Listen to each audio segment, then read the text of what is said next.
গ্রামীণ রাস্তাগুলি অনেক উন্নয়নের কারণে বেশিরভাগ রাস্তা এখন পিচ ঢালাই করা, অর্থাৎ পাকা করা রাস্তা। কাঁচা রাস্তা খুব কম পাওয়া যায়। যদিও এটা মানুষের যান্ত্রিক চলাচলের জন্য অনেক ভালো, কিন্তু এই মাটির রাস্তাগুলি কিন্তু অন্যরকম একটা অনুভূতি আছে। আপনি যখন নিরিবিলি এই ধরনের রাস্তায় হাঁটবেন, খুব ভালো লাগবে। দেখবেন যে একটা গ্রামের পরিপূর্ণ ফিল পাওয়া যায়। কিন্তু এখন রাস্তাঘাট অনেক উন্নয়নের কারণে এই ধরনের রাস্তাগুলি আর দেখা যায় না।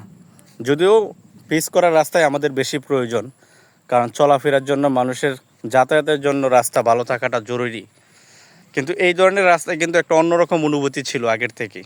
এখনও প্রায় সময় ফিল করা যায়। কিছু কিছু গ্রামে আছে, যেমন এই একটা রাস্তা, খুব সুন্দর একটা রাস্তা, একদম গ্রামের ন্যাচারাল মানুষগুলি হাঁটাহাঁটি করে, যারা পরিশ্রম করে প্রচণ্ড। খুব সুন্দর একটা রাস্তা, এবং এই পরিবেশ, আশেপাশের পরিবেশ খুবই সুন্দর। আপনি যত দূর চোখ যাবে খালি খালি জায়গা, হাওর। খুব সুন্দর একটা পরিবেশ।